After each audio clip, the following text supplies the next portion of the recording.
Good morning, and thank you for joining us for this time of devotion and Bible study. We are studying this month about the importance of being thankful and how this attitude makes our lives better. Colossians 3:15 through 17 has been our text. Last week we noticed that an attitude is good for us and that it makes our relationships right. Today we want to notice that gratitude is good for us because it makes our attitudes attractive. Verse 16 of our text. Let the word of Christ dwell in you richly in all wisdom, teaching and admonishing one another in psalms and hymns and spiritual songs, singing with grace, some translations say gratitude, in your hearts to the Lord. Notice first of all that we can choose our attitudes. If we can choose to let the word of Christ dwell in us richly, then we have the ability to determine what we will think about, what we will focus on, what we will dwell on in life. Look back at verses 1 and 2 in chapter 3. If then you were raised with Christ, seek those things which are above, where Christ is, sitting at the right hand of God. Set your mind on things above, not on things on the earth. I read of a man in Virginia who has an unusual radio in his office. He received it from a local radio station many years ago as part of a promotional campaign. It was free, but there was a catch. It could only pick up that specific station. His radio only had one setting. Have you noticed how many folks go through life with the same problem? They are only tuned in to one setting, to the trials and troubles that come their way. That's all they can focus on.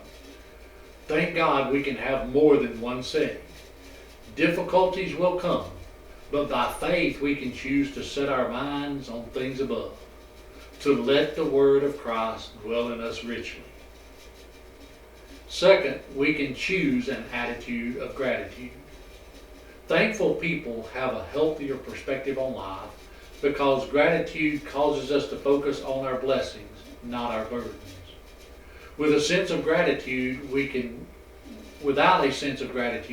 never experience the blessing of contentment. A family was planning a shopping trip, and the 4-year-old daughter had some birthday money and chore money to spend. Her parents wanted to use this as an opportunity to teach her a lesson, so they told the daughter, "We don't need to buy everything we see. We need to be thankful for what we have." The little girl replied, when I have everything I want, then I'll be thankful for what I have." That is not unexpected logic for a 4-year-old, but there are a lot of 40-year-olds who feel the same way, and it absolutely makes them miserable. By choosing to be grateful instead of focusing on the negative, we can have an overall better attitude in life and be happier and more pleasant. Thank you again for joining us to study God's Word. Please join us every Monday morning at 10 a.m. for more study. You're also invited to join us for our assemblies each week. On Sundays we have Bible classes for all ages at 9:30 and worship at 10:30 and 6. Our worship assemblies are live streamed on YouTube. Our Wednesday Bible study is at 7. We offer Bible correspondence courses through the mail and personal face-to-face Bible study. You can contact us through any of the means scrolling across your screen. Have a blessed day.